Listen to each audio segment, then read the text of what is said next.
శివ సందర్శన విధి అని మనకు ఒక ప్రత్యేకమైన పాఠం. శైవాగమమునందు శివ సందర్శన విధి అంటారు. అది శివ లింగ అని రెండు స్వరూపములు.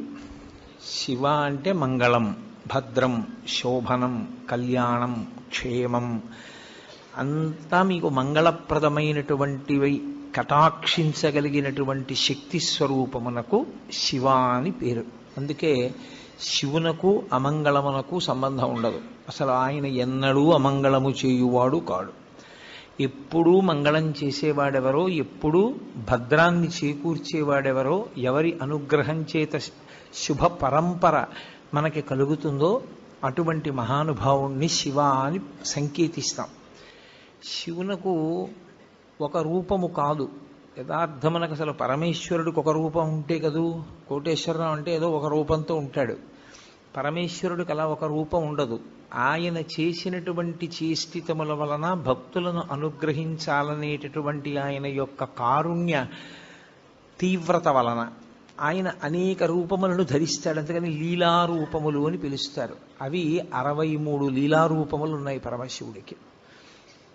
63 లీలారూపములలో అత్యంత శ్లాఘనీయమైనగా ప్రస్తుతి చేయబడేటటువంటి స్వరూపం, మనకి ఎప్పుడూ మనం దర్శనం చేసేటటువంటి స్వరూపం, ఒక చేతిలో త్రిశూలం పట్టుకుని ఒక చేతిలో ఢమరుకాన్ని పట్టుకుని ఉంటాడు. నటరాజ స్వరూపంగా ఢమరుకాన్ని పట్టుకుంటాడు, ఒక్కొక్కచో శివస్వరూపంగా ఢమరుకాన్ని పట్టుకుంటాడు. ప్రధానంగా శివుడు అనేటప్పటికి పట్టుకునేది త్రిశూలం. త్రిశూలం పట్టుకుని నిలబడ్డాడు అంటే అది శివ. త్రిశూలము అంటే లోకంలో ఉన్న నానుడు ఏమిటంటే అది పెట్టి పొడిచి చంపేస్తుంటాడు ఆయనని. అందుకొరకు కాదు ఆయనకు ఆయుధం. అది త్రైగుణ్యం శూలమేతస్య పరసు సత్యనిష్టత అని లింగపురాణం వ్యాఖ్య. త్రైగుణ్యం శూలమేతస్య, 3 గుణములు ఆయన చేతిల యందు ఉంటాయి. ఆ 3 గుణములే పైన ఉన్నటువంటి 3 పైకి పొడుచుకుని వచ్చినటువంటి శూలస్వరూపములు. ఈ 3 ఒక కర్ర లాంటి దానికి ఆధారభూతమై దాని నుండి పైకి ప్రసరిస్తాయి కొమ్ముల్లా. ఆ 3 దండంలా ఉండేటటువంటిది ఏది ఉందో అది నిర్గుణ స్థితి. అసలు ఏ గుణము లేనటువంటి స్థితి పరమేశ్వరుడిది. అందులో నుండి 3 గుణములను ప్రసరింపచేయగలిగినటువంటి శక్తి స్వరూపుడు కూడా ఆయనే. అది చెప్పడానికి ఆయన త్రిశూలం పట్టుకుంటాడు. సాధారణంగా మీకు శివాలయం అంటే ఎక్కడ శివస్వరూపము ప్రకటనముగా ఒక రూపంతో కరచరణాదులతో ఉండదు. శివాలయం అంటే అది శివలింగాలయం అని గుర్తు. లింగస్వరూపమే ఉంటుంది శివాలయంలో. ఆ లింగస్వరూపమునకు ఒక రూపము లేదు. లింగము ఇలాగే ఉండాలి అని నిర్ణయం ఏం లేదు. చిన్న లింగం ఉంటుంది, పెద్ద లింగం ఉంటుంది, చాలా పెద్ద లింగం ఉంటుంది, వివిధ పదార్థములతో చేయబడినటువంటి శివలింగాలు ఉంటాయి. కొన్ని పడుకున్న లింగాలు ఉంటాయి, కొన్ని కూర్చున్న లింగాలు ఉంటాయి, కొన్ని నిలబడిన లింగాలు ఉంటాయి. శివలింగాన్ని నిర్మాణం చేసినటువంటి తీరును బట్టి ఆ శివలింగం పడుకుందా, నించుందా, కూర్చుందా కూడా చెప్తారు. అటువంటి శివస్వరూపంలో శివాలయంలో లింగము అని ఉంటుంది. అసలు ఆ లింగము అన్న మాటకు అర్థమేమి అన్నది సక్రమంగా అర్థమైతే శివాలయానికి అసలు మనం ఎందుకు వెళ్ళాలి, ఎందుకు దర్శనం చెయ్యాలి, దర్శనం చేసి మనం పొందేటటువంటి ప్రయోజనం ఏమిటి అన్న దాని మీద ఒక అవగాహన ఏర్పడుతుంది. మీకు నేను తేలికగా అర్థమయ్యేటట్టు చెప్పాలి అంటే, లింగం అన్న మాట ఏకకాలమునందు 2 అర్థములను గోచరింపచేస్తుంది. ఒకటి, నాకు ఒక అనుమానం వచ్చింది. ఏమిటి అనుమానం అంటే, సప్తధాతువులేగా ఎవరి ఎందున్నా, ఇప్పుడు ఈ సభలో ఉన్న ఎవరిలో ఉన్నవైనా నాలో ఉన్నవైనా కేవలము సప్తధాతువులే. చర్మము, రక్తము, మాంసము, కొవ్వు, అస్థి, శుక్ల, మేధ, ఈ 7 పదార్థములతోటే ఇన్ని శరీరములు తయారయ్యాయి. కానీ ఒక శరీరాన్ని పోలినట్టు వేరొక శరీరం ఉండదు. అలాగని తండ్రి పోలిక కొడుక్కి రాకుండా ఉండదు. ఏదో కూతురికి ఏ మేనమామ పోలికో తల్లి పోలికో వస్తుంది. మరి పోలికొచ్చినా ఒకేలా మాత్రం ఏ 2 వ్యక్తులు ఉండడానికి అవకాశం లేదు. ఇంత భిన్నత్వంతో ఈ లోకాన్నంతటినీ ఆయన సృజించాడు. విశ్వము యొక్క మాట పక్కన పెట్టండి, అసలు ప్రపంచం యొక్క మాట పక్కన పెట్టండి. ఒకే వ్యక్తినే తయారు చేస్తున్నాడు ఆయన, మనుష్యుణ్ణి తయారు చేస్తున్నాడు. అందరికీ 2 కళ్ళు పెట్టాలి, అందరికీ ఒక ముక్కు పెట్టి 2 కన్నాలు పెట్టాలి, అందరికీ 2 చెవులు పెట్టాలి, అందరికీ నోరు పెట్టాలి, అందరికీ నుదురు పెట్టాలి, జుట్టు ఉంచాలి. కానీ 1,00,00,000 మంది వ్యక్తుల్ని ఏకకాలంలో చూసినా ఒక వ్యక్తిలా వేరొక వ్యక్తి ఉండకూడదు. ఇంత నిర్మాణ దక్షతతో, ఇంత గొప్పగా అదే పదార్థములతో ఇంత భిన్నత్వాన్ని తీసుకొచ్చేటట్టుగా చెక్కిన శిల్పి ఎవరు నాకు చూడాలనిపించింది అనుకోండి. నేను ఎక్కడో అక్కడ చూడాలి కదూ, వాడిని చూడాలని నాకు ఆతృత పుట్టింది. ఏదో మనం బదరీ వెళ్ళాలనుకున్నట్టు, కేదారం వెళ్ళాలనుకున్నట్టు, అరుణాచలం వెళ్ళాలనుకున్నట్టు ఆయన ఒక్కసారి చూద్దామని అనిపించింది అనుకోండి. అప్పుడు ఆయన లింగస్వరూపంతో ఉంటాడు. ఎందుకు లింగస్వరూపంతో ఉంటాడంటే, ఆ చెక్కినటువంటి వ్యక్తి ఉన్నాడే, ఈ లోకమునంతటినీ కూడా సృజించిన వాడు ఉన్నాడే, వాడు నిర్మించి విడిచిపెట్టలేదు. వాడు దీని వృద్ధికి నాశనానికి కూడా కారణమవుతున్నాడు. కొన్నాళ్ళు పెరగాలి జీవులన్నీ, పెరిగిన జీవులు లయమైపోవాలి, లయమైపోయినప్పుడు ఈ భూమి మీదే పడిపోవాలి, భూమిలోనే కలిసిపోవాలి. మళ్ళీ సృష్టింపబడినప్పుడు బయట ఉన్న పంచభూతములతోటే సృష్టింపబడాలి. ఇది పెరుగుతూ ఉండాలి, ఇదే మళ్ళీ తరిగిపోతూ ఉండాలి, ఇదే పడిపోతూ ఉండాలి. జీవుల యొక్క పాపపుణ్యములను దృష్టిలో పెట్టుకుని శరీరాల్ని మారుస్తూ ఉండాలి. లోపల ఉన్నవాడు జీవుడు, వాడికి ఏవో పాపపుణ్యాలున్నాయి, ఇవాళ ఇందులో ఉన్నాడు. ఇది పడిపోయిన తర్వాత వాడు ఇందులోకి వెళ్ళాలి, నిర్ణయం చేసి ఆ శరీరాన్ని సిద్ధం చేసి అందులోకి పంపాలి. ఇన్ని లెక్కలు కట్టుకుంటూ ఉండాలి, ఇన్ని విషయాల్ని చూస్తూ ఉండాలి, ఇన్ని విషయాల్ని నిర్వహిస్తూ ఉండాలి. అందుకే మీరు ఎప్పుడైనా దేవతా స్వరూపాల్ని చూస్తే సనాతన ధర్మంలో తామర పువ్వు పట్టుకుంటారు. ప్రతి వాళ్ళు ఓ తామర పువ్వు పట్టుకుంటారు. ఎందుకు ఆ తామర పువ్వు అంటే, తామర పువ్వు వికసనమునకు గుర్తు. వికసనము అంటే ఒక నిర్దిష్టమైనటువంటి వ్యూహముతో ఈ విశ్వము నిర్వహింపబడేటట్టుగా చేయగలిగినటువంటి ఏర్పాటు. భూమి తన చుట్టూ తాను తిరగాలి, తిరుగుతూ సూర్యుడి చుట్టూ తిరగాలి.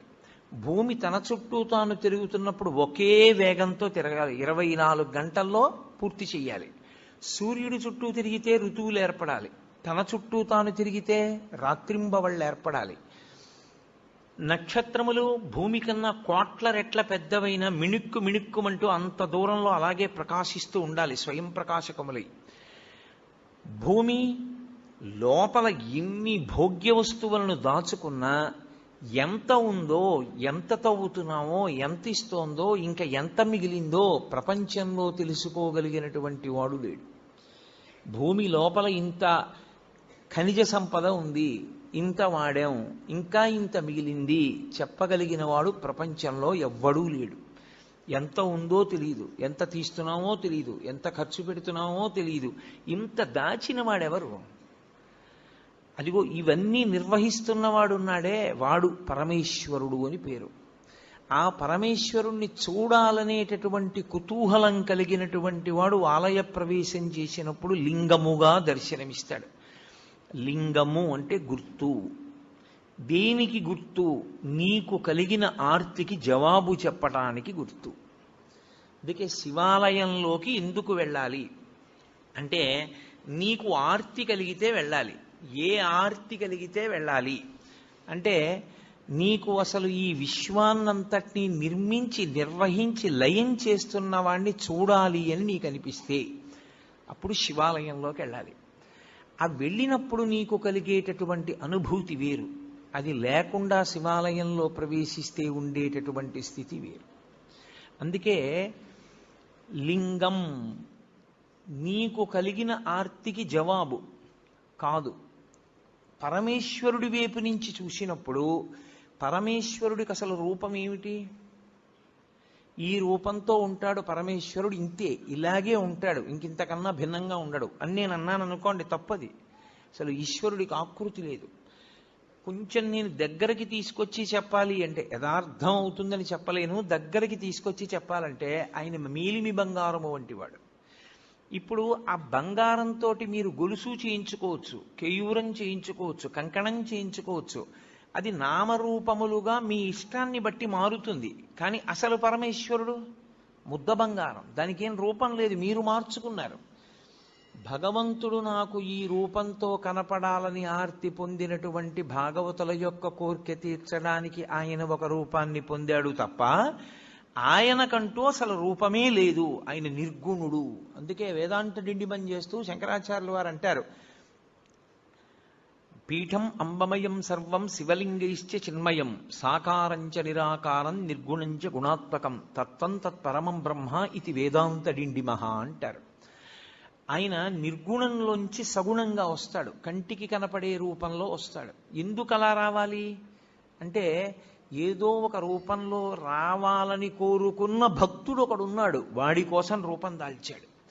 లేకపోతే అసలు ఆయనకి రూపంతో ఉండవలసిన అవసరమే లేదు, అంతటా నిండి నిబిడీకృతమై ఉంటాడు. కాబట్టి ఆయనని ఒక రూపంతో చెప్పడం కుదరదు. ఒక రూపం చెప్పకపోతే మనసు నిలబడదు. అందుకే రూపం ఉన్నవాడా రూపము లేనివాడా అంటే రూపముండి రూపము లేనివాడు. ఉంది, శివలింగం ఉంది, కానీ దానికి రూపం ఉందా? రూపం లేదు. అందుకే శివలింగానికి వేదాంతంలో అరూపరూపి అని పేరు. రూపమున్నది, రూపము లేనిది. ఇలా ఓ ఆకారం కనపడుతోంది, కానీ దానికి కాళ్ళ చేతుల ముఖమా ఏమి లేవు. కాబట్టి అది అరూపరూపి. ఇప్పుడు ఆ శివలింగము ఒక గుర్తు. ఏమంటే అది ఒక గుర్తు అయితే దానికి శక్తి ఏం లేదు, అది ఒక గుర్తుగా మనం పెట్టుకున్నామంతే తప్పించి అది నిజంగా శక్తివంతం కాదా అని మీరు అంటారేమో. శివలింగానికి ఉన్నటువంటి శక్తి అసలు లింగ స్వరూపంలో ఉంది. ఎందుచేత అంటే శివలింగం ఎలా ఉంటుంది? ఇలా ఉంటుంది కదా, గుండ్రంగా ఉంటుంది. ఇప్పుడు ఇలా గుండ్రంగా ఉంది అని నేను అన్నాను అనుకోండి, శివలింగం ఇంత ఉంది, ఇంతదైతే అప్పుడు అందులోకి పట్టేవి ఇంకొంచెం పెరిగాయా? ఈ గది అంతా అన్నాను అనుకోండి, అప్పుడు ఈ గదిలో అన్నీ అందులోకి పట్టేశాయా?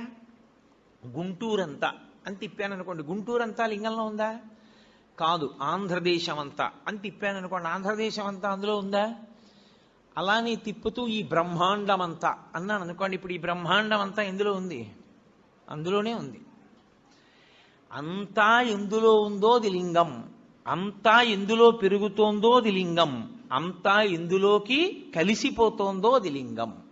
ఇప్పుడు పరమేశ్వరుణ్ణి యథార్థముగా సూచించుటకు గుర్తు శివలింగము. కాబట్టి కంటితో కనపడినది కాదు, ఇది సర్వవ్యాపకమైతే, ఇది చుట్టుకుంటే నిజానికి దీనిలో ఈ బ్రహ్మాండమంతా ఉన్నది అని గుర్తుపట్టాలి. సరే ఏమంటే ఊహ చేత గుర్తుపట్టమంటున్నారు మీరు, నిజమే ఊహ చేత గుర్తుపడతాం. మన ఊహ చేత ఈశ్వరునికి శక్తి ఆపాదించడమా? అసలు నిజానికి శివలింగానికి ఏమైనా శక్తి ఉంటుందా? అక్కడ ఓ శివలింగం ఉందనుకోండి, ఇప్పుడు ఇక్కడ శివాలయంలో శివలింగం ఉంది, ఆ శివలింగానికి శివలింగంగా ఏమైనా శక్తి ఉంటుందా? నా ఊహ చేత నేను అలా ఆలోచించడమేనా?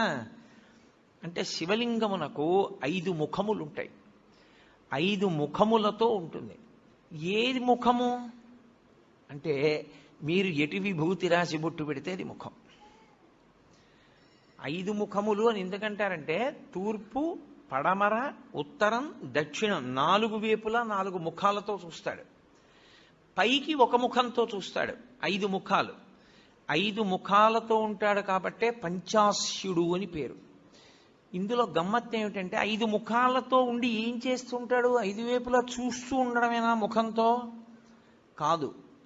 మీరు జాగ్రత్తగా గుర్తుపట్టగలిగితే శివాలయాలన్నింటిలోకి శివాగమంలో అత్యంత శ్రేష్టమైన శివాలయం, ఉత్తర క్షణంలో మీరు దర్శనం చేస్తే కోరికలను ఈడేర్చగలిగినటువంటి శివాలయం, దాన్ని మించి ఇంకొక శివాలయం ఉందని చెప్పడం సాధ్యం కాని శివాలయం పశ్చిమాభిముఖమైన శివాలయం.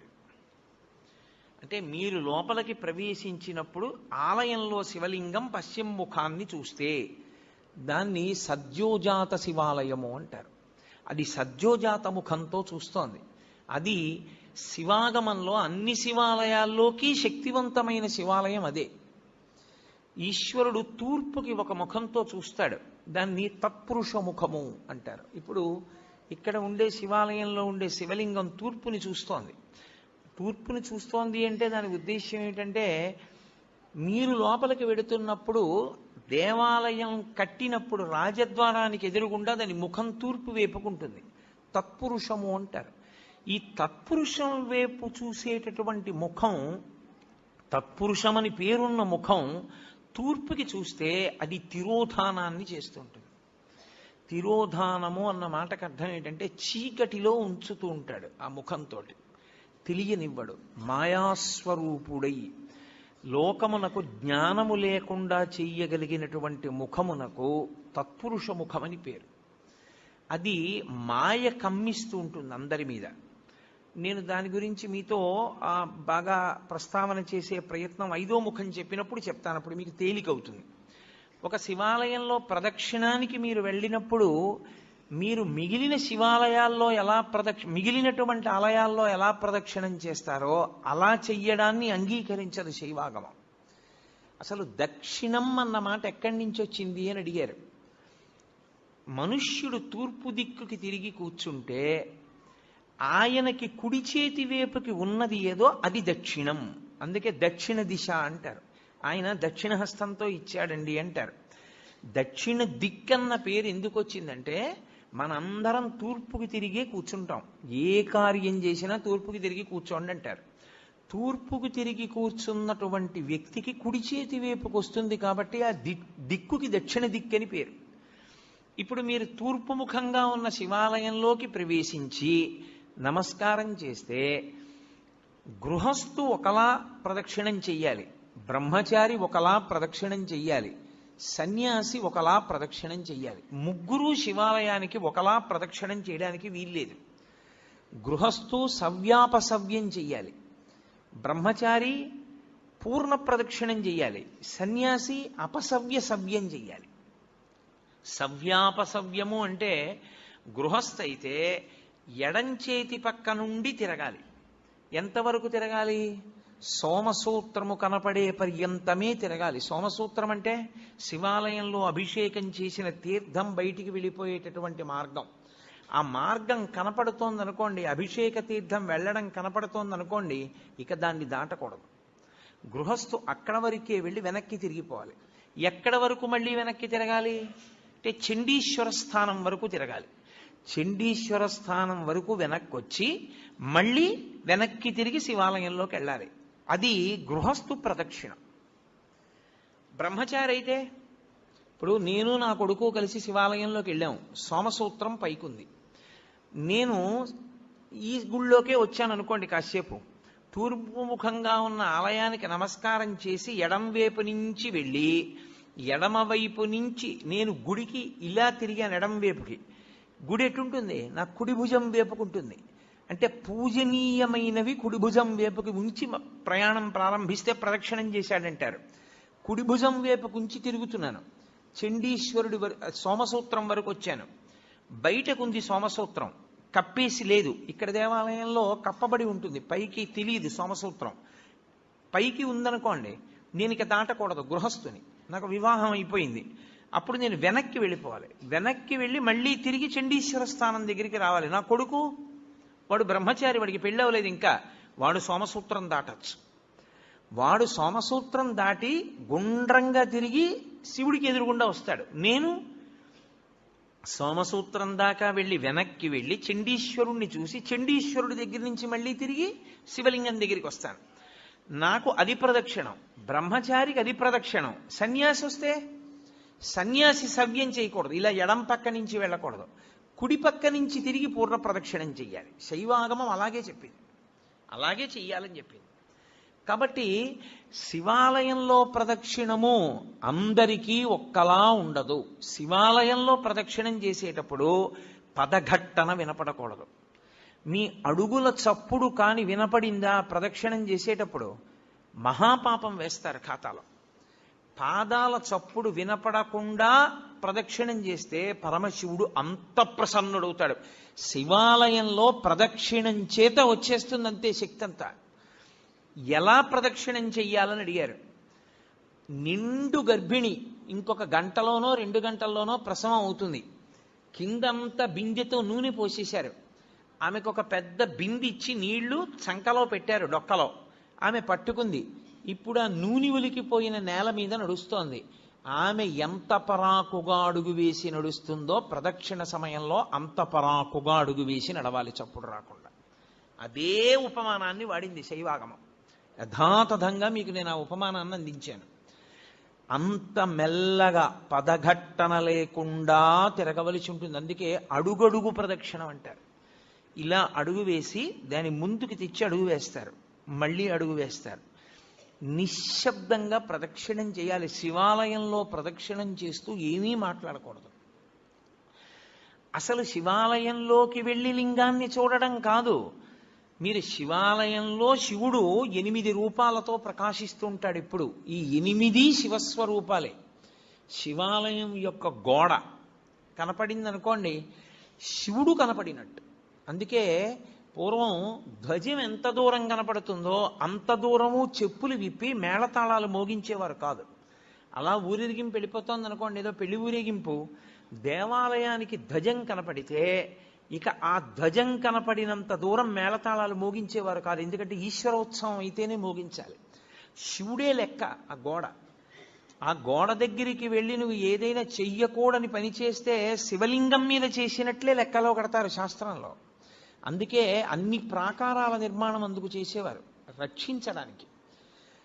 దీని శివాలయం యొక్క ప్రాకారము శివుడు, శివాలయం యొక్క గోపురము, పెద్ద ఆలయ గోపురం ఉంటుంది, ఆ ఆలయ గోపురము శివుడు, ధ్వజస్తంభము శివుడు.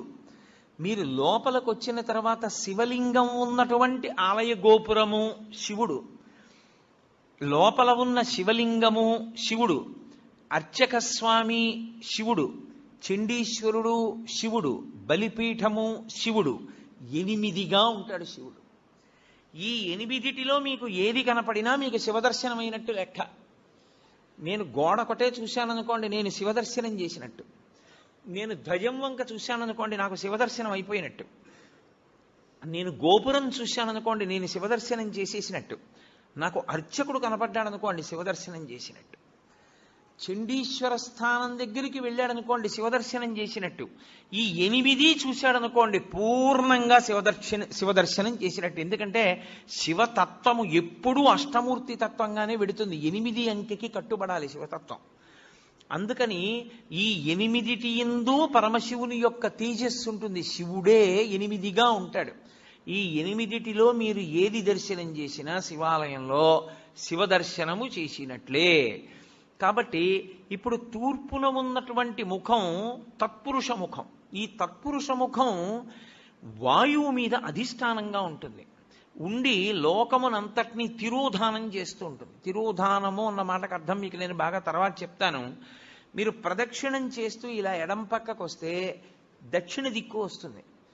దక్షిణాన్ని చూస్తూ దక్షిణామూర్తి ఉండాలి శివాలయంలో. శివాగమంలో దక్షిణాన్ని చూస్తూ దక్షిణామూర్తి ఉండకుండా శివాలయం కట్టకూడదు. ప్రదక్షిణం చేసేటప్పుడే దక్షిణామూర్తి కనపడాలి. దక్షిణామూర్తి దక్షిణాన్ని ఎందుకు చూస్తాడంటే ఆయన మృత్యుంజయుడు. ఆయన ఉత్తరాన్ని కూర్చుని దక్షిణాన్ని చూస్తాడు. మృత్యువును గూర్చినటువంటి భయము లేనివాడాయన. ఆయన పాదములు పట్టుకుంటే మృత్యుభీతి పోతుంది, భయం పోతుంది. అందుకే దక్షిణామూర్తి స్వరూపం అసలు సమస్త ఐశ్వర్యము దగ్గర నుండి, చదువుల దగ్గర నుండి, మోక్షము వరకు దక్షిణామూర్తి ఇవ్వలేనటువంటిది లోకమునందు లేనే లేదు. అసలు మీకు నేను ఒక గొప్ప రహస్యం చెప్తాను. ధ్యానం చెయ్యడానికి అత్యంత యోగ్యమైనటువంటి స్వరూపం ఏదో తెలుసా? చాలా గొప్ప స్వరూపం దక్షిణామూర్తి స్వరూపం. నేను హైదరాబాద్లో ఉపన్యాసాలు చెప్పేటప్పుడు ఉదయం వేళ దక్షిణామూర్తిని ఎలా ధ్యానం చెయ్యాలి అన్నది దాదాపు 10 రోజులు ఎంతో ప్రతిరోజు తరగతులు నిర్వహించాను. దక్షిణామూర్తిని కానీ మీరు ధ్యానం చెయ్యగలిగితే మీకు ఏది అభ్యున్నతిని కల్పిస్తుందో అవన్నీ మీకు ఈశ్వరుడు ఇచ్చేస్తాడు. ఆయన ధ్యానం చాలు. అంత మంగళప్రదమైన స్వరూపం, అంత అందమైన స్వరూపం, అంత సౌమ్యమైన స్వరూపం ధ్యానానికి వేరొకటి ఉండదు. అత్యంత ఆకర్షణీయమైన మూర్తి నటరాజు. అత్యంత మంగళప్రదుడు, ధ్యానయోగ్యుడు దక్షిణామూర్తి. అందుకే ప్రపంచం అంతటా కూడా నటరాజ విగ్రహాలు ఎత్తుకుపోతారు. పాశ్చాత్య దేశాల్లో నటరాజ విగ్రహాలు కొంటూ ఉంటారు. ఎందుకో తెలుసా? అసలు ఆ స్వామి భంగిమ అలా ఉంటుంది. ప్రపంచంలో ఏ దేవతా స్వరూపంలోనూ కనపడనంత వేగం ఒక్క నటరాజుకే ఉంటుంది. అసలు అలా నటన చేసేటటువంటి వాడు మీకు ఎక్కడ ఇక సృష్టిలో కనపడడం. అంత వేగం ఉంటుంది నటరాజులో. అందుకు వాళ్ళు ఆ మూర్తులు ఎత్తుకుపోతూ ఉంటారు. ఎందుకంటే దొంగతనం చేసి కొంటూ ఉంటారు. అసలు ఆ రూపం ఎలా వచ్చిందని వాళ్ళు అధ్యయనం చేస్తారు. ఇప్పుడు నాకు చాలా పెద్ద జుత్తు పెంచుకున్నాను అనుకోండి, ఇలాగా నేను ఇలా అన్నాను అనుకోండి, నా జుత్తు అంతా ఇటు ఎగురుతుంది. నేను అంతే వేగంగా ఇలా అన్నాను అనుకోండి, ఆ జుత్తు ఇటు ఎగురుతుంది. నేను ఇలా అన్న జుత్తుకి పడే లోపల ఇలా అంటే మళ్ళీ ఇటు జుత్తు ఇటు, ఇటు జుత్తు ఇటు ఉండేటట్టుగా తలని అంత వేగంగా తిప్పుతున్నాను అనుకోండి, అంటే ఈ జుత్తు ఇటు పడదు, అసలు ఈ జుత్తు ఇటు పడదు. ఇది ఇటిలా లేచి ఉంటుంది, ఇటిలా లేచి ఉంటుంది. తలని నిలబెట్టి ఉంచలేదు, తిప్పుతున్నాను. అంత వేగంగా తిప్పుతున్నానంటే ఈ జుత్తు ఇటు పడడానికి కానీ ఈ జుత్తు ఇటు పడడానికి కానీ ఆస్కారం లేదు. ఇది ఇలా నిలబడిపోయి ఉంటాయి. అందుకే మీరు నటరాజస్వామి మూర్తిని చూస్తే ఇక్కడ కాదు, కాంచీపురంలో ఏకాంబరేశ్వర దేవాలయంలో ఉంటుంది మహానుభావుడి యొక్క దేవాలయం. మీరు అక్కడ చూడాలి. ఈ జుత్తి ఇలా ఉంటుంది, ఈ జుత్తి ఇలా ఉంటుంది. మీరు ఎప్పుడైనా నటరాజస్వామి మూర్తిని చూసి ఉంటారు, ఇంటికెళ్ళి మీ దగ్గర ఉంటే బాగా చూడండి. జుత్తు ఇలా ఉండదు, ఉండి కిరీటం పెట్టుకోడు, ఇది ఇటు ఇది ఇటు ఎగురుతూ ఉంటుంది. అంటే నటరాజులో ఉన్నటువంటి వేగం, ఆ వేగం ఎక్కడిది అన్నదాన్ని ప్రయత్నం చేశారు. అసలు ఈ సృష్టిలో కదలికలలో ఉన్నటువంటి వేగాన్ని నటరాజులో చూపించారు. అందుకే శివస్వరూపాల్లో అద్భుత స్వరూపం నటరాజు, అత్యంత ధ్యానయోగ్యము దక్షిణామూర్తి. చిన్న పిల్లలు ఇంట్లో ఉంటే చిన్న పిల్లల దగ్గర నుంచి రేపో మాపో వెళ్ళిపోతాడనుకున్నంత పెద్ద వయస్సున్నవాడి వరకు దక్షిణామూర్తి స్వరూపము ధ్యానయోగ్యమే. మిగిలిన ఏ రూపాలు, ఏ దేవతా స్వరూపాలు మీకు అలా ధ్యానయోగ్యములు కావు. అన్ని వేళలా మీరు ఒకే రూపాన్ని, బ్రహ్మచారి, గృహస్థు, వానప్రస్థు, సన్యాసి, నలుగురు ఒకే రూపాన్ని ఆరాధన చేయడం కుదరదు. నేను మీకు ఒక ఉదాహరణ చెప్పాలంటే, కృష్ణ పరమాత్మని నేను ధ్యానం చేశాననుకోండి, నేను గృహస్థుని కనుక ఆవు దూడ పక్కన ఉన్నటువంటి త్రిభంగి అయిన కృష్ణుండే నేను ధ్యానం చేయాలి. ఆవు దూడ లేని కృష్ణుణ్ణి సన్యాసి ఉపాసన చేయాలి. మారిపోతుంది. అందరూ ఒకలా చేయడానికి వీల్లేదు. అదే త్రిభంగి స్వరూపం అయిన దక్షిణామూర్తి స్వరూపం. చిన్నపిల్లలు దక్షిణామూర్తిని ఎంత ధ్యానం చేస్తారో అంత జ్ఞాపక శక్తి, అంత గొప్పగా స్ఫురణ శక్తి పెరుగుతాయి.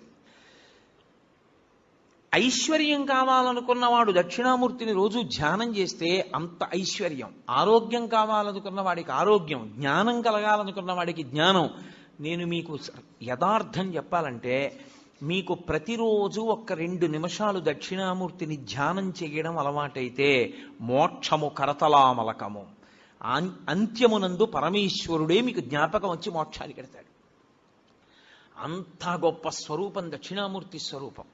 అది శైవాగమంలో మీరు దక్షిణ దిక్కుకి వెళ్ళగానే దక్షిణాన్ని చూస్తూ కనపడాలి. ఆయన కనపడగానే మీరు అభిముఖంగా ఉండకూడదు.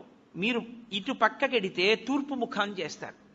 తూర్పు ముఖం చేసి మీరు ఆయన పాదాల వంక చూసి నమస్కారం చెయ్యాలి. ఇక్కడ మీరు చాలా అదృష్టవంతులు.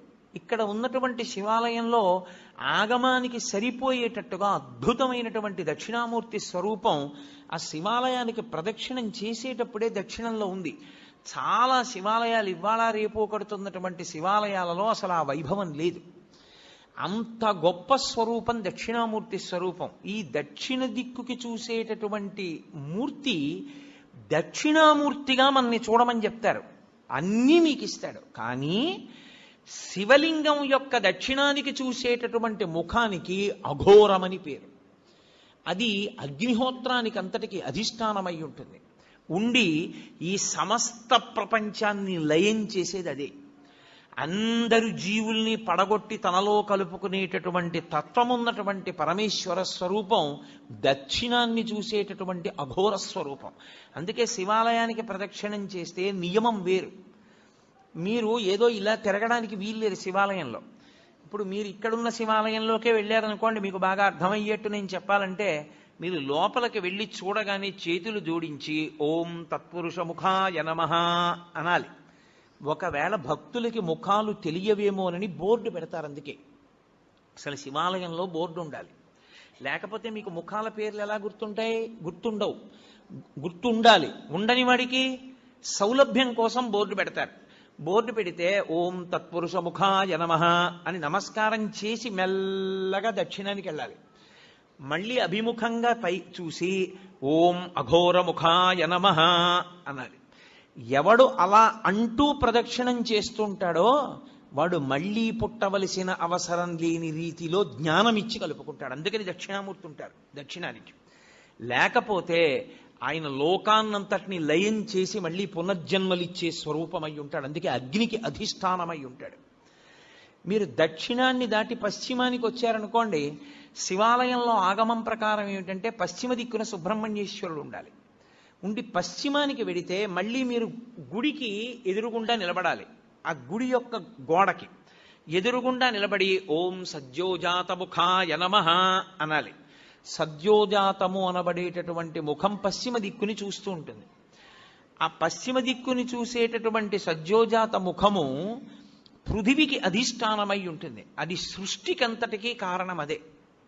ఆ ముఖంలోంచే ఈశ్వరుడు మళ్ళీ పునః సృష్టి చేస్తుంటాడు. అందుకే లోకంలో మాట అంటారు, శివాలయానికి ప్రదక్షిణం చేస్తే తీరని కోరికుందా అంటారు. కారణం ఏమిటో తెలుసా? బిడ్డలు పుట్టాలన్న కోరిక దగ్గర నుంచి సమస్త కోర్కెలు శివాలయంలోనే తీరుతాయి. కాబట్టి ఇప్పుడు పశ్చిమాన్ని చూసేటటువంటి ముఖం సద్యోజాత ముఖం. అటు తిరిగి అంటే పశ్చిమానికి వెళ్ళినప్పుడు తూర్పుకి తిరగాలి. తూర్పుకి తిరిగి ఓం సద్యోజాత ముఖాయ నమః అనాలి. సద్యోజాత ముఖమే అత్యంత శక్తివంతమైనటువంటి ముఖం. ఇప్పుడు సద్యోజాతాన్ని దాటి మళ్ళీ వెనక్కి వెళ్ళడం ప్రదక్షిణ విధి పక్కన పెట్టండి. మీరు అది దాటితే ఉత్తర దిక్కుకు వస్తారు.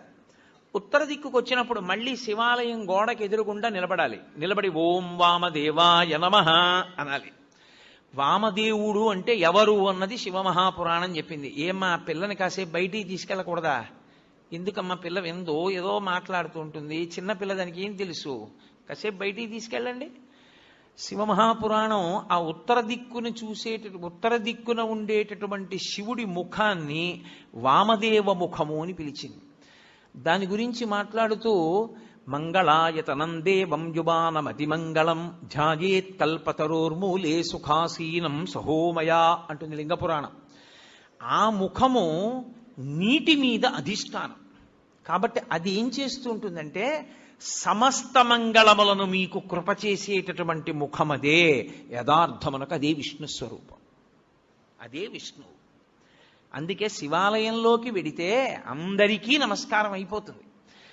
ఓం వామదేవాయ నమః అని అన్నారనుకోండి, లేకపోతే ఓం వామదేవ ముఖాయ నమః అంటే అనారోగ్యం ఉండదు. అందుకే శివాలయంలో ప్రదక్షిణాలు చేయండి అని ఎందుకంటారో తెలుసా? మెల్లగా ప్రదక్షిణం చేసి ఉత్తరానికి వెళ్ళి నమస్కారం చేస్తే సమస్త అనారోగ్యములకు హేతు ఎక్కడుంటుందంటే ఈశ్వరుడు నీటి ద్వారా అనారోగ్యాన్ని ఇస్తాడు.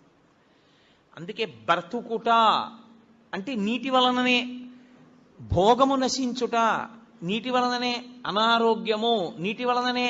సంజీవనం సమస్తస్య జగత సలిలాత్మిక భవ ఇత్యుచ్యతే మూర్తిర్భవస్య పరమాత్మనః అంటుంది లింగపురాణం.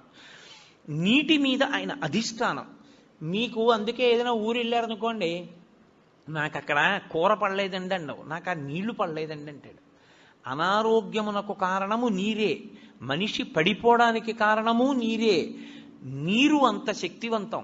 నీటి మీద అధిష్టానమై ఆయన ఉత్తరాన్ని చూస్తూ ఉంటాడు.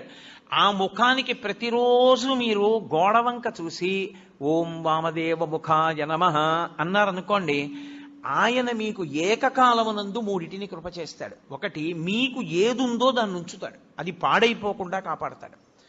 రెండవది, మీకు ఉత్తరోత్తరాభివృద్ధిని ఆయనే కల్పిస్తాడు. ఉత్తరోత్తర మీరు సంతోషంగా ఉండడానికి కావలసిన సమస్త అభివృద్ధి ఆ ముఖంలోంచే వస్తుంది.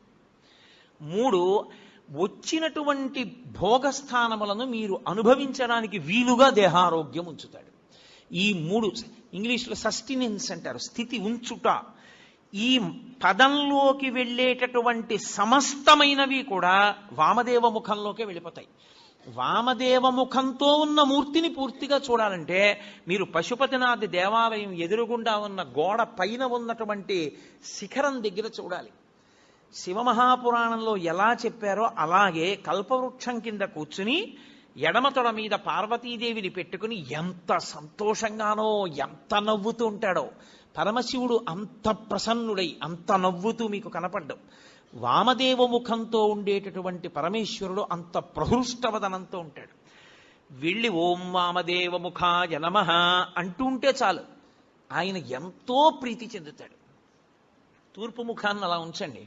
5వ ముఖం పైకి ఉందే, దాన్ని ప్రదక్షిణం పూర్తి చేసేటప్పుడు చూడాలి. మీ ప్రదక్షిణం పూర్తయిపోయాక శివాలయంలో లింగాన్ని చూసి బయటికి వచ్చేయకూడదు. ఒకసారి మీరు అక్కడే నిలబడి పైకి చూడాలి. ఇలాగా చూసి ఓం ఈశానముఖాయ నమః అనాలి. దానికి పేరు ఈశానము అని పేరు 5వ తలకాయకి. అది ఆకాశానికి అంతటికి అధిష్టానమై ఉంటుంది. అదే మోక్షకారకం. ఇప్పుడు మీరు కొంచెం జాగ్రత్తగా గమనిస్తే నేను ఇందులో 5 ముఖముల చేత 5 కార్యములను ప్రతిపాదన చేశాను. సృష్టి, స్థితి, లయ, తిరోధాన, అనుగ్రహములు అని. సృష్టి కొత్తగా ఏర్పడుతూ ఉండడం, స్థితి ఉండడం, లయ పడిపోవడం, మళ్ళీ బ్రహ్మాండంలో కలిసిపోతూ ఉండడం. తిరోధానము అన్న మాటకు అర్థం ఏమిటో ఇప్పుడు నేను చెప్తాను చూడండి. తిరస్కరణీ విద్య అని ఒక విద్య, తిరస్కరణీ విద్య ఉందండి ఆయన దగ్గర, చాలా జాగ్రత్తగా ఉండండి అంటారు. తిరస్కరణీ విద్య అంటే ఏమిటో తెలుసా? ఆయన తనకి ఉన్నటువంటి ఉపాసన బలం చేత, తనకి వశమైనటువంటి దేవతల కృప చేత అక్కడ ఉన్న వస్తువు మీకు కనపడకుండా చేస్తాడు. దాన్ని తిరస్కరణీ విద్య అంటారు. అప్పుడు ఏమవుతుందంటే ఆయన ఏ దేవతని పిలిచాడో ఆ దేవత మీకు కనపడకుండా చేస్తుంది ఆ వస్తువుని. చిన్న చిన్న దేవతల్ని పట్టుకుని ఉపాసన చేస్తారు. చేస్తే తిరస్కరణీ విద్య స్వాధీనం అయిపోతుంది. తిరస్కరణి ఎంత గొప్పదో అలాగే అవతల వారిని వశీకరణం చేస్తారు. వాళ్ళు ఎప్పుడూ ఇంకా వాళ్ళకే వశవర్తులైపోతారు. అలా వశీకరణ విద్య, ఇవన్నీ విద్యలు ఉంటాయి. ఇందులో తిరస్కరణీ విద్య అక్కడ ఉన్నది కనపడదు, కనపడకుండా చేస్తాడు. అక్కడది ఉన్నది కనపడకుండా చెయ్యడం తిరస్కరణీ విద్య అయితే, తిరస్కరణి ఎక్కడి నుంచి వచ్చిందో తెలుసా? తిరోధానము. తిరోధానము అంటే ఉన్నది కనపడకుండా లేనిది ఉన్నట్టు కనపడుతుంది. చూసారా, మాంత్రికుడు మాయ చేశాడండి అంటారు. అదే తిరస్కరణీ విద్య. తిరోధానము అంటే ఏది ఉన్నదో అది కనపడకుండా, ఏది లేదో అది ఉన్నట్టు కనపడుతుంది. సత్యము అసత్యముగా, అసత్యము సత్యముగా కనపడేటట్టు చేయగలిగిన ముఖమునకు తత్పురుష ముఖమని పేరు. అది తిరస్కరణి. ఏది దాస్తోంది అది? అదే మాయా. శంకర భగవత్పాదుల యొక్క ప్రతిపాదన అక్కడుంది. అందుకని పీఠాధిపతులందరూ చంద్రమౌళీశ్వరారాధన చేస్తారు. వాళ్ళందరూ చంద్రమౌళీశ్వరారాధన ఎందుకు చేస్తారంటే వాళ్ళెవ్వరూ మాయకి కట్టబడకుండా జ్ఞానమునందు నిలబడడానికి శంకరాచార్యుల వారు పెట్టిన పద్ధతి. ఇప్పుడు తిరస్కరణి ఉన్నది ఆత్మ ఒక్కటే, పరమేశ్వరుడు ఒక్కడే ఉన్నాడు. ఒక్కడే అయిన పరమేశ్వరుడు కనపడకుండా విశ్వము కనపడుతూ ఉంటుంది. అబ్బో ఎంతమంది ఉన్నారో, ఎన్ని మొక్కలు ఉన్నాయో, ఎన్ని పువ్వులు ఉన్నాయో అంటాడు తప్ప ఉన్న విశ్వనాథుడు కనపడడు. విశ్వనాథుడు కనపడకుండా విశ్వం కనపడేటట్టు చేస్తాడు. అలా కనపడినంత కాలం మాయకి వశుడైపోయాడు గుర్తు. మాయకి వశుడైనంత కాలం మళ్ళీ పుడుతూ ఉంటాడు. మళ్ళీ పుట్టినవాడు మళ్ళీ చస్తూ ఉంటాడు. మళ్ళీ చచ్చినవాడు మళ్ళీ పుడుతూ ఉంటాడు. అంటే సృష్టి, స్థితి, లయ, తిరోధాన, సృష్టి, స్థితి, లయ, తిరోధాన వీటిలో తిరుగుతాడు. 5వది అనుగ్రహం, మోక్షమూర్తి. అది దక్షిణామూర్తి దగ్గర ప్రారంభం అవుతుంది. ఆయన అనుగ్రహించాడా, అసలు ఉన్న వస్తువు కనపడే అసత్యమైన వస్తువు కనపడకుండా పోతుంది. అసత్యమైన వస్తువు కనపడకుండా పోవడం అంటే మీకు యథార్థము ఎరుకలోకి వస్తుంది. ఎవరే ఇది నేను కాదురా, ఇది నేను తొడుక్కున్నటువంటిది ఈ శరీరం. అసలు నేను లోపల ఉన్న అహంస్ఫురణ, లోపల ఉన్న ఆత్మ నేను. ఆ ఆత్మ సర్వవ్యాపకమై ఉన్నది. అందుకే అందరూ నేను నేను నేను అంటున్నారు. మా ఎక్కడి నుంచి వచ్చింది? అందులో ఉన్న నేను ఒకటే, ఇందులో ఉన్న నేను ఒకటే. నాకు ఆకలేస్తోంది నేను అన్నప్పుడు నేను బాధపడుతున్నాను అంటే నిజానికి అందులో ఉన్న నేను బాధ ఏదో, ఇందులో ఉన్న నేను బాధ అదే. కానీ ఇందులో నేను అనేటప్పటికి అందులో నేను నేననదు, నువ్వు అంటుంది. ఇక్కడ నేనే అక్కడ నేనై ఉన్నా ఆ నేను ఈ నేను కలిపి ఒకటే అని అనుభవంలోకి వచ్చిందనుకోండి, తిరోధానం పోయిందని గుర్తు. నేను నువ్వు అందనుకోండి, తిరోధానమనందు ఉన్నాడని గుర్తు. అంటే ఈశ్వరుడు మాయ కమ్మిస్తున్నాడని గుర్తు, అంటే మళ్ళీ పుడతాడని గుర్తు. ఈశ్వరుడిది తీసేసి జ్ఞానం ఇచ్చేశాడు, అద్వైత భావన ఎందు నిలబడిపోతాడు. రెండవ వస్తువు లేదు, ఉన్నదొక్క పరమేశ్వరుడే. ఎరుకలోకి వచ్చేస్తుంది. ఆ ఎరుకలోకి వచ్చిందా మోక్షము. 5వ ముఖం మోక్షాన్ని ఇస్తుంది, ఊర్ధ్వముఖం. అందుకే శివలింగానికి మాత్రమే పృష్ఠభాగంలో కూర్చుని పూజ చెయ్యకూడదన్న నియమం లేదు. ఇప్పుడు మీరు రామాలయంలోకి వెళ్ళారనుకోండి, రామాలయంలో ఎదురుగుండా కూర్చుని పూజ చేస్తారు, అంటే పక్కకు కూర్చుని పూజ చేస్తారు. అంతేగాని రామాలయంలో వెనకాతల కూర్చుని పూజ చేస్తానండి అంటే అది శాస్త్రీయం కాదు, అలా చేయకూడదు. శివలింగానికి ముందు కూర్చోవచ్చు, పక్కన కూర్చోవచ్చు, వెనక్కి కూర్చోవచ్చు, పైన పొయ్యొచ్చు. ఎందుకని? అన్ని ముఖాలే, 5 వైపులా ముఖాలే. ఏ ముఖం మించి నీళ్లు జారినా మీకో ఫలితం ఉంటుంది. ఎటు నుంచి నీళ్లు జారనివ్వండి, అది మీకు వెంటనే ఒక ఫలితాన్ని ఇచ్చేస్తుంది. అందుకే పైన పోస్తారు, అన్ని ముఖాల మించి జారతాయి. ఇప్పుడు శివాభిషేక తీర్థాన్ని తొక్కకూడదు. అది కాని తొక్కాడా ఉత్తర క్షణం పూర్వజన్మలలో చేసుకున్నటువంటి పుణ్యము నశించిపోతుంది. మరి ఎలా, ఎవరు చేస్తారు అభిషేకం? అందుకే ఒక్కరికి మాత్రమే అధికారం ఇచ్చి ఆయన్ని శివస్వరూపంగా గుర్తిస్తారు. గుర్తించి ఆయనకి దీక్ష ఇచ్చి, ఎవరు ఆ ప్రత్యేకమైన దీక్ష యందు ఉంటాడో వాడికొక్కడికే అభిషేకం చేసేటటువంటి అధికారం ఉంటుంది. కొంతమంది గృహస్థులుగా ఉంటారు, దేవాలయాల్లో అర్చకత్వం చెయ్యరు, కానీ వారికి ప్రత్యేకమైన దీక్షలు ఉంటాయి. ఆ దీక్ష ఉన్నవాడు ఆలయంలోకి వెళ్ళి అభిషేకం చేయొచ్చు, ఏమీ దోషం ఉండదు. తప్ప అందరూ అభిషేకాన్ని శివాలయంలోకి వెళ్ళి చెయ్యకపోవడానికి కారణం అదే. నిజానికి మేం బ్రాహ్మణం అండి, అందుకని మేము లోపలికి వెళ్ళి అభిషేకం చేసుకుంటామని వెళ్లకుండా ఉండడమే మంచిది. అలా వెళ్ళకూడదు. శాస్త్రం. నేను శాస్త్రం ఒక్కటే చెప్తా, పై మాటలు మాట్లాడడం నా జన్మలో నాకు అలవాట్లేదు.